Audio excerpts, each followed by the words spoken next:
We'll see. Some have, some haven't. Temperance. So it's finding the balance this week. You need to find the balance.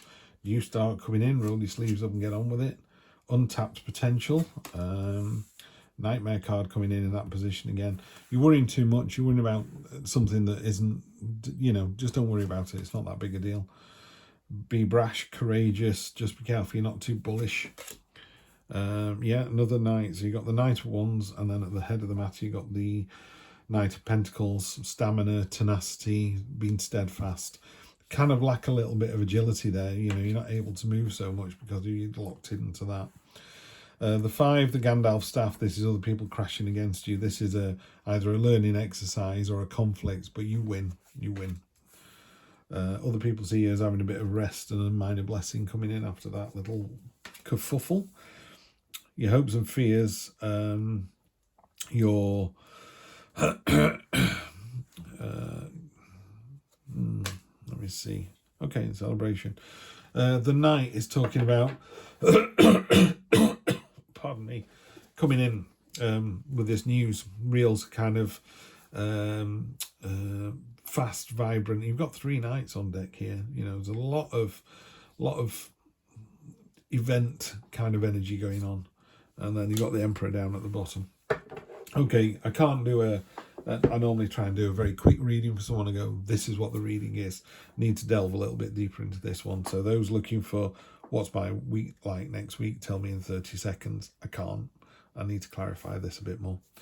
So we're going to start off with, this is the situation, which is Temperance. She sits opposite the Devil. So whereas the Devil's all about excess and have a donut, have another donut, have another donut. She's very kind of, if you want a donut, have a donut. But, just taste it, enjoy it.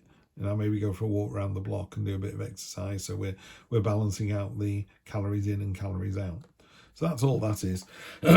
One of the only angels in the deck as well. So that's always nice to see. So again, if you've got spirit guides or you feel like there are angels that are watching over you, very definitely this week. And then we have the Ace of Pentacles.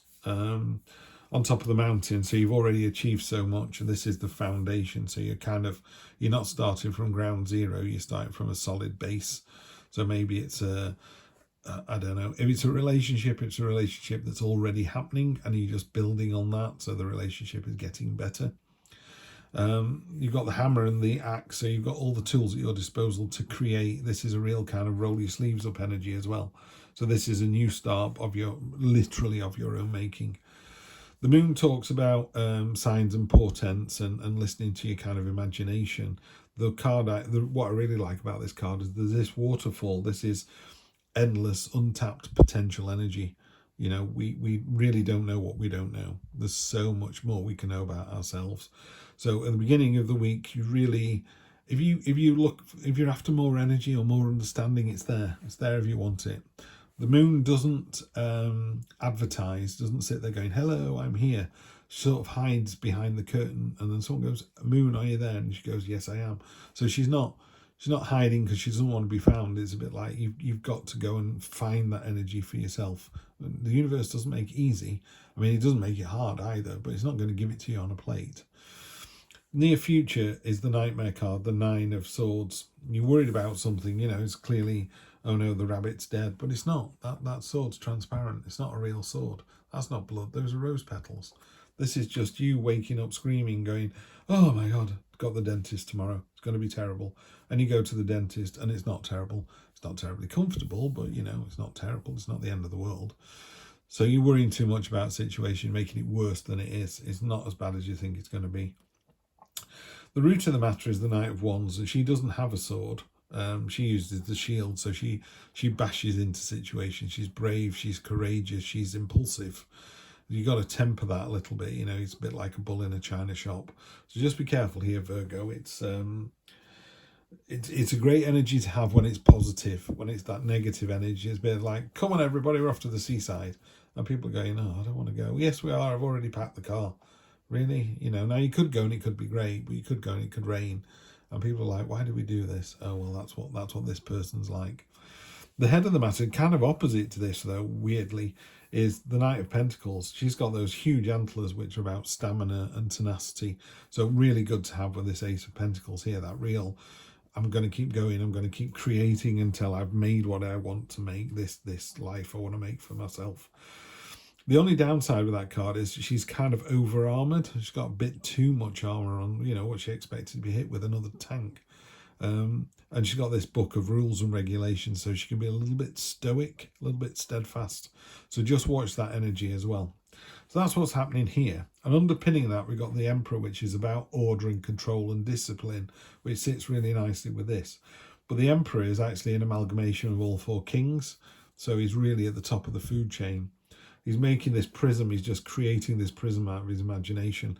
And the triangular prism is a very robust, you know, in architecture, it's a really robust, rock solid foundation structure, you know. So it's about creating from ground zero, but it being absolutely right the first time. And he's got this list. He's like, yep, done that, done that, done that. So it's a great sort of robust energy underneath. It's not an exciting energy, but it's just, you know, order, control, discipline. Then you're going to find yourself here. This is you. This is your, how you see the situation. This is you in the middle. I call it the Gandalf staff. And there's these sticks and spears breaking against you. Sometimes seen as a learning exercise, like you could be learning something new at work, or you could be in a relationship, you could be going to relate or something, you could be learning something there. But it is, if it was you were going to relate or some sort of counselling, the counsellor's going, actually, yeah, you're right. That is, you are doing the right thing. So people are breaking against you because they're doing the wrong thing. You're going, no, in order to get this job done, we need to do this. And everyone's going, no, we don't, no, we don't. And people are going, yeah, you do actually. So you're right. Basically, this card is about you being right. And then we have the Four of Swords. Four of Swords talks about rest and recuperation and a minor blessing.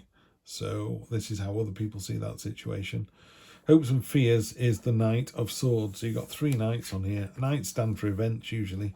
So this is an event where it's coming in, two swords, got hardly any armour on. And there's a message in there that's been lost through all the kind of everything that's going on.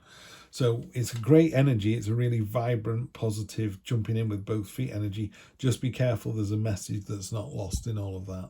You know that, and it's literally like, yeah, come on, we're all going to seaside. It's going to be great. Impacts that. No one looked at the weather forecast and it's sheeting down. You're like, oh, did no one think to do that? So that's what this energy is. It's great, fantastic, positive energy. Just be careful that it doesn't override common sense. And then your final outcome for next week is beautiful. It's the Three of Cups, you know, joyful celebration, but it's a joyful celebration of working together.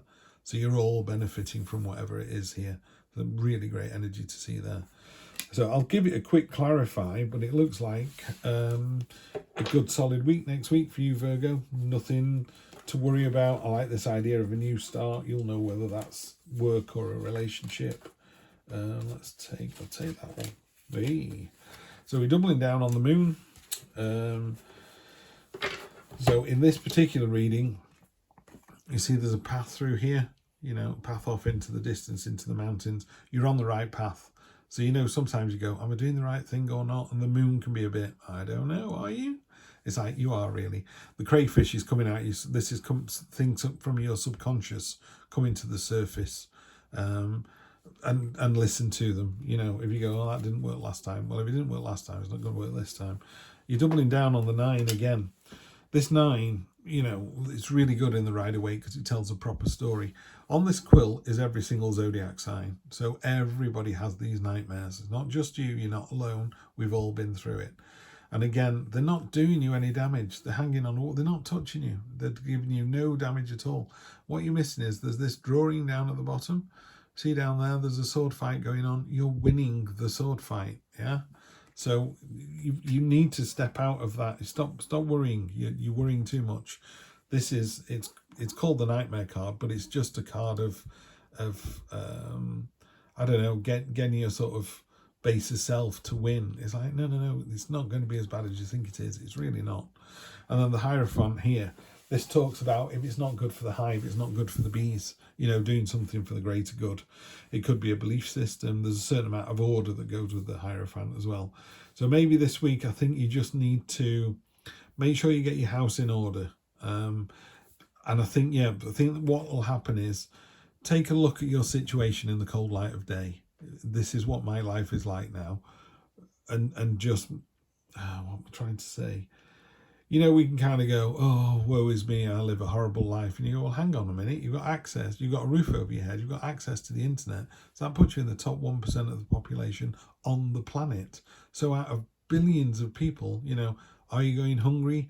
Are you under threat of being murdered or attacked today or bombed? If you're not, you're in a very, very lucky place to begin with. So I think we need to make sure, I would actually make a list. I would make a list this week of everything that's good about your life and where you want it to be next. Yeah, because where you want it to be next results in this fantastic celebration and other people joining in the celebration with you. The Three of Cups is about everyone dancing around and going, yay, way to go, what a great job you did. So Virgo, let's take that energy and go with that, and then you'll have a celebration next week and stop worrying about stuff you can't control. All right, take care, and I'll see you next Wednesday.